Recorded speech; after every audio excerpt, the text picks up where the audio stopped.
you have no choice. You have to make the cuts, right? And so you can fight it as much as you want, but you are going to have to make the cuts. You're going to have to make the decision. No one can make it for you.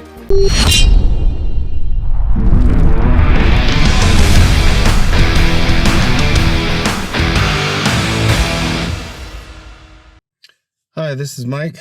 Welcome to another edition of the Ronin Leadership Podcast. It's a Friday morning. I'm actually in my car.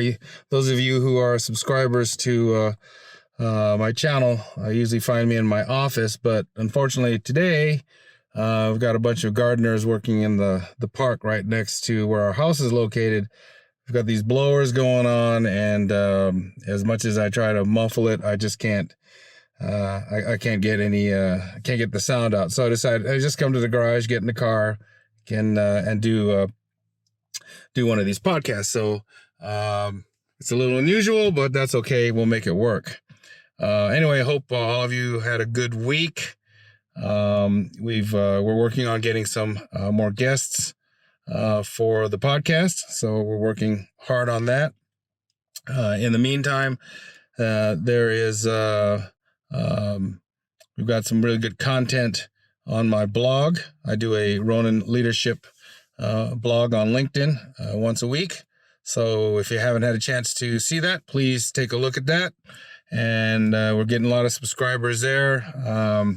I think close to 1,600. So please take a look at that for some other content.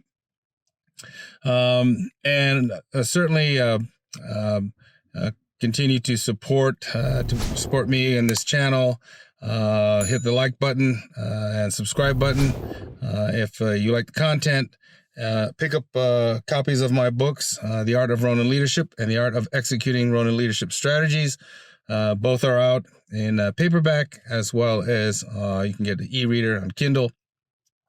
I've been procrastinating, but I will get it out on audio at some point. I've been busy with another project. I've just finished an action thriller that is in editing mode right now, so it'll be my first work of fiction. Hopefully we get it out this spring.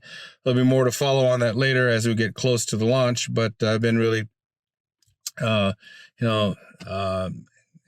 down working on that. So I've really enjoyed it, and I hope you will too.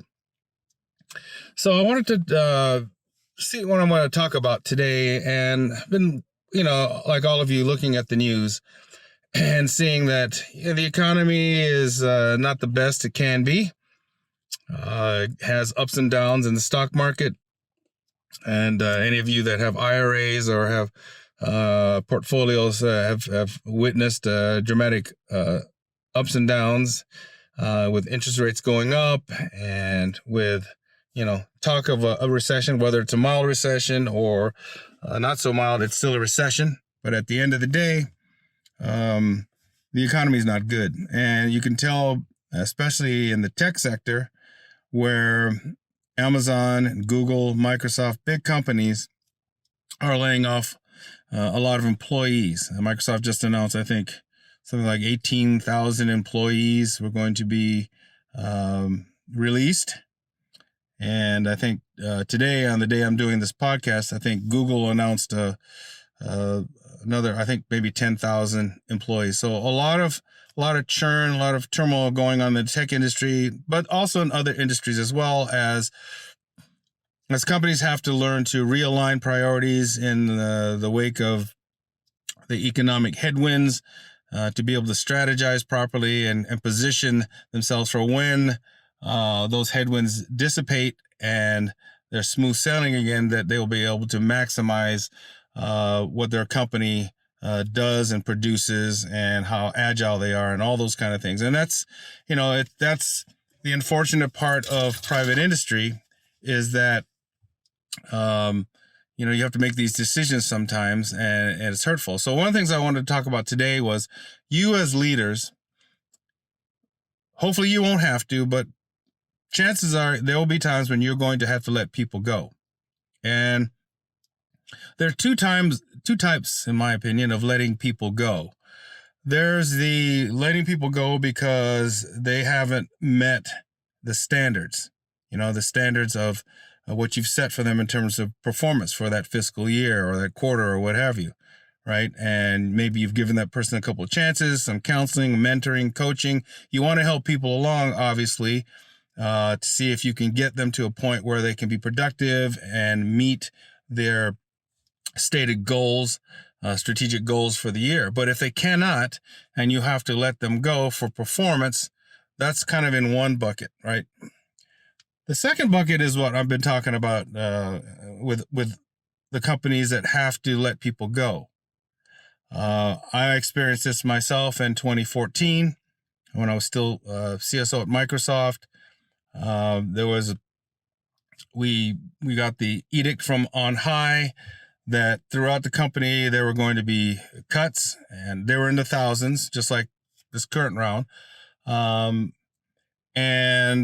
I know that our organization, Global Security, was affected. A lot of my peer organizations were also affected, and so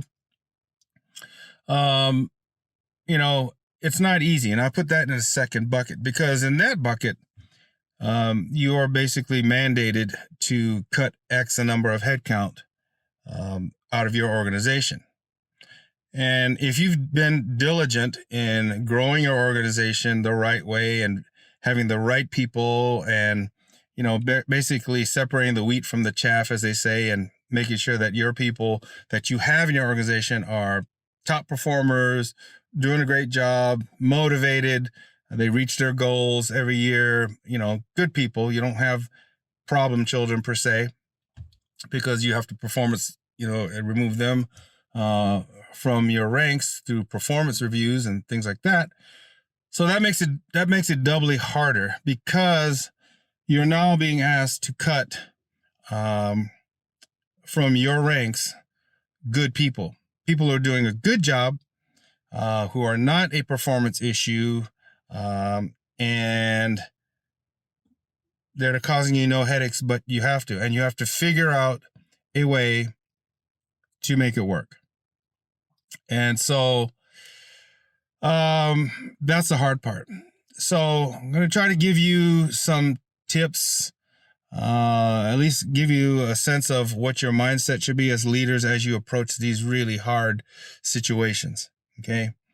And they are extremely hard, because it's not fair on the surface to good performers who are working hard. But so one of the things I want to try to get you through this is, the first thing to remember is to be realistic about the situation. Okay. Be realistic. When I worked in the government, I rarely heard of anybody getting fired. You may have gotten fired or other things if you didn't use classified information properly, or you some other kind of issue. But in the government, a lot of people don't get fired. It's not pay for performance, and that's unfortunate. You get in the private sector, as a lot of you will know, it's pay for performance. So you either perform or you're out. So one of the things to do is just to be very, very realistic, okay, about what your role is. You are the leader of an organization. You've been asked to cut headcount, right? And I remember, having discussions, with my boss about, when the word came on high that we had to cut, my boss had to make the hard decision on, okay, within his group, global security, you're going to cut X amount, and this group going to cut this amount, right? And, initially, you can argue your case and saying, well, I don't have any fat to cut. They're all really great. But at the end and then you're going to have to translate that to your own teams, and they're going to say the same things. But at the end of the day, be realistic. You have no choice. You have to make the cuts, right? And so you can fight it as much as you want, but you are going to have to make the cuts. You're going to have to make the decision. No one can make it for you, right? And so you approach it with the spirit of, okay, this is my job. I'm a leader. It sucks, but I'm going to do it.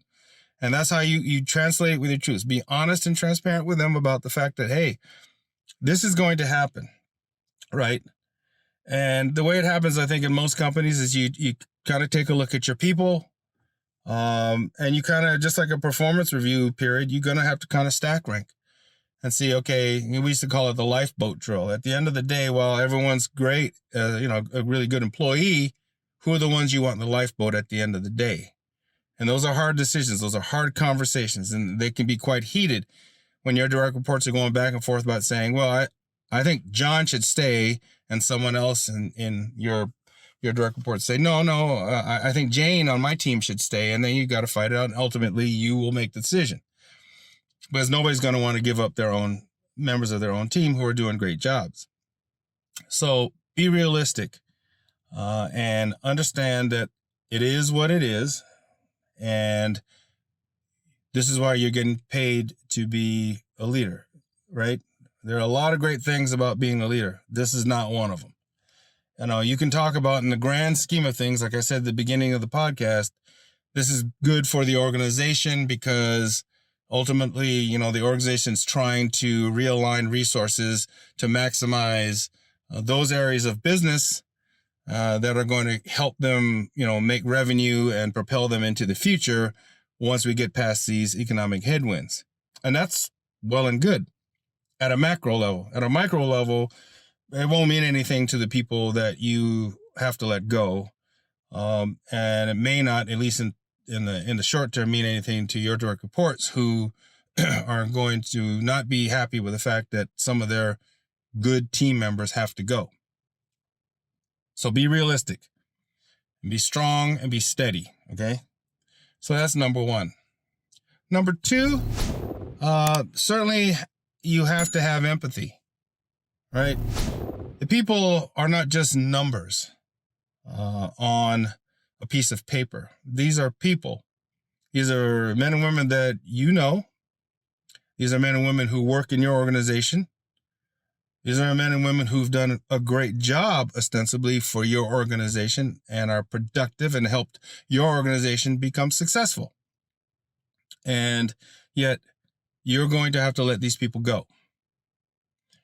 These people have families. They have bills to pay. They may have medical needs or, health insurance issues, whatever. They're going to have to live and survive.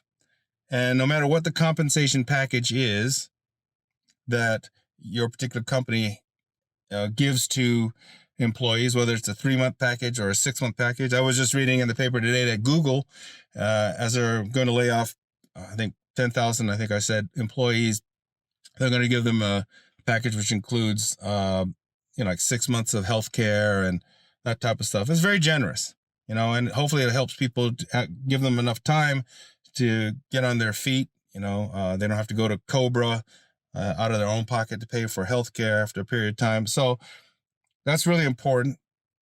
But ultimately, these are stopgap measures. People are losing their jobs. They've made great friends, hopefully, at work. They love what they're doing. They may love Microsoft. They love Google. They love Amazon. They love IBM, what have you. And that's going to be taken away from them. And a lot of times the way this happens, it's very fast. Once the decision is made, people are called in probably the same day it's announced. Typically you're called into some office, manager's there, HR's there. You're told that, unfortunately we have to let you go, and you give them the package, and, that's it. So you have to have empathy. It gets emotional.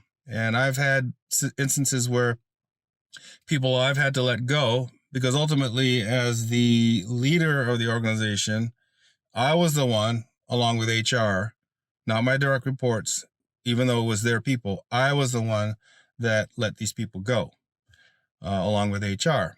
And it's hard, and it can get emotional, right? And you have to show empathy. You have to, you have to really understand, put yourself in their position. If you were in that position, how would you be feeling?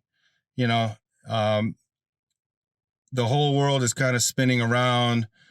You realize that, you're being told that you have to vacate your office by the end of the day. What are you going to tell your wife? What are you going to tell your husband? What are you going to tell your kids, your boyfriend, your girlfriend, your fiance? What are you going to tell them? Right? And there's a lot of things going on in that employee's head about the future. There's a bit of fear. And so you should be empathetic. It's like a doctor giving somebody a bad diagnosis, but doing it in a matter-of-fact way, which I think a lot of doctors unfortunately do, as opposed to showing empathy and trying to give people a sense of hope, right? Now, you as a leader can't give them a sense of false hope. They're given a package, and that package is finite. But you can certainly let them know that they have been valued employees of your organization, that they've been very productive, that if it were possible, it'd be wonderful to keep them, but it's not. But that you're there for them, right?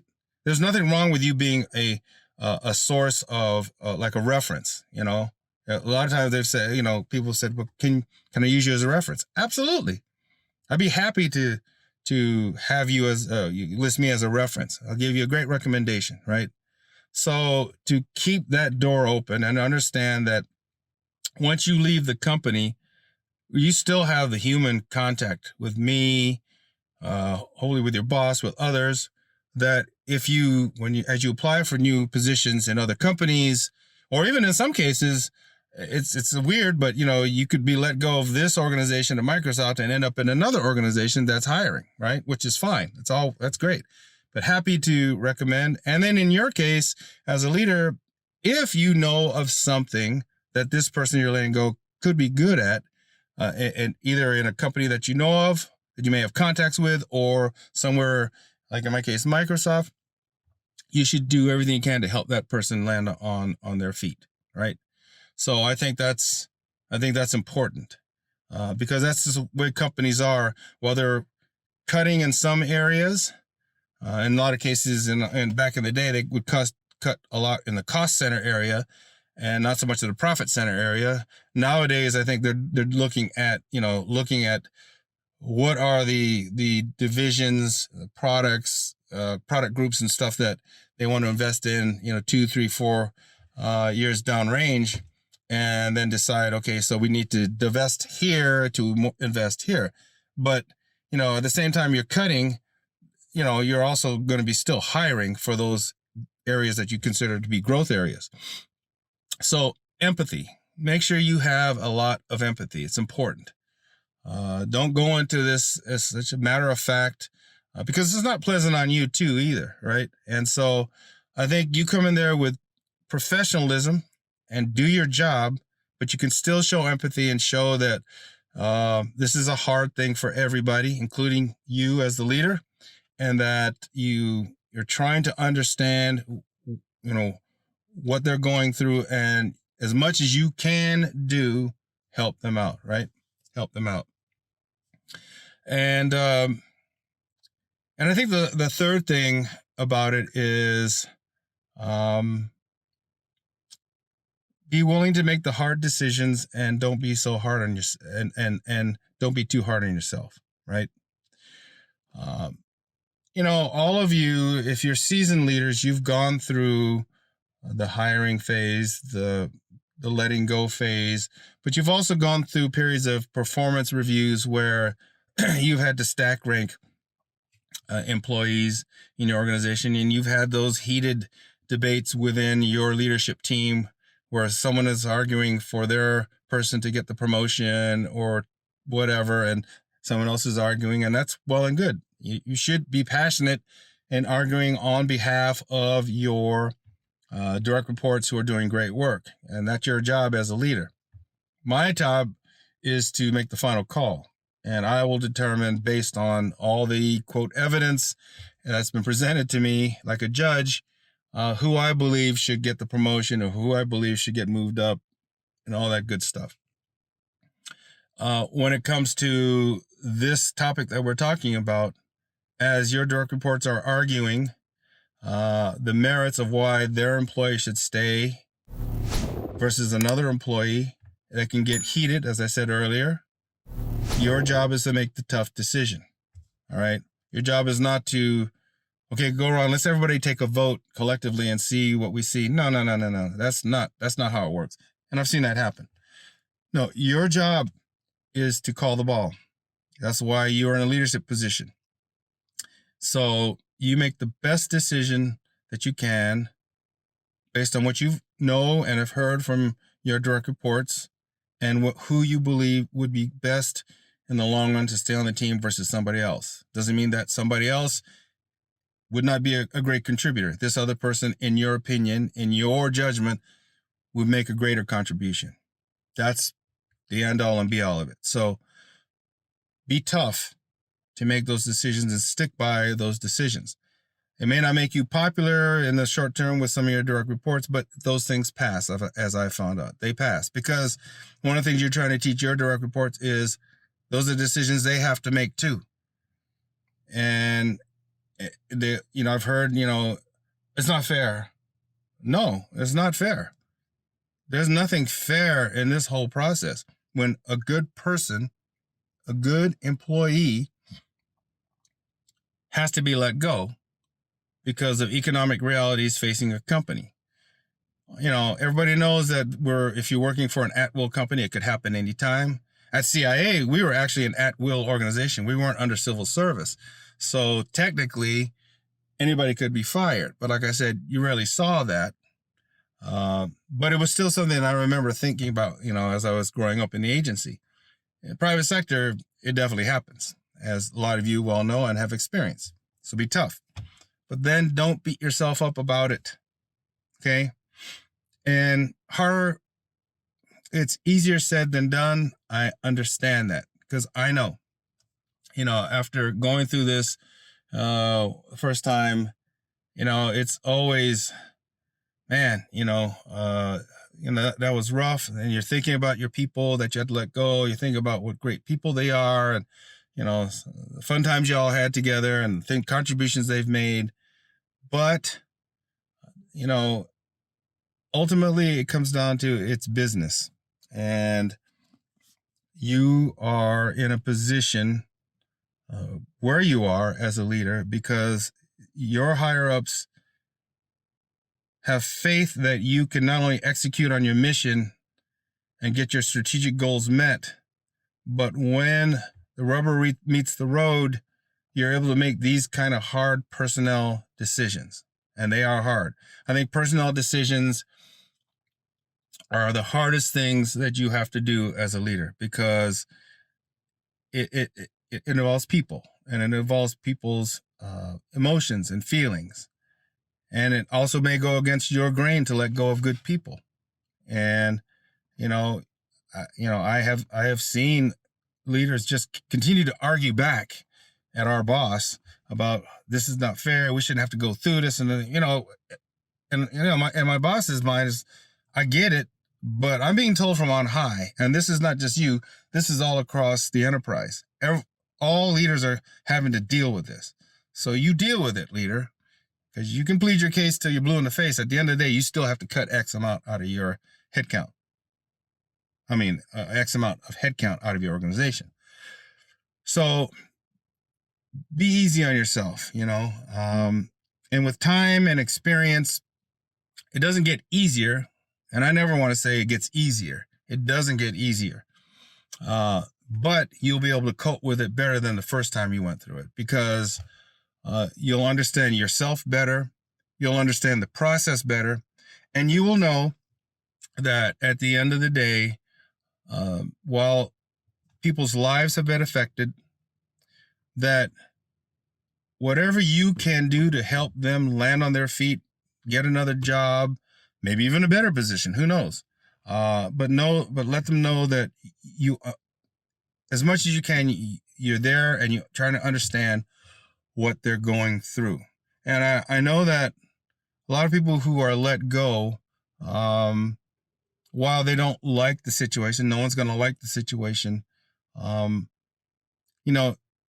the times when they maybe get home and it's quiet and they're reflecting, they understand it's not hard. It's not easy for you to have done what you had to do to sit there with HR and let you go.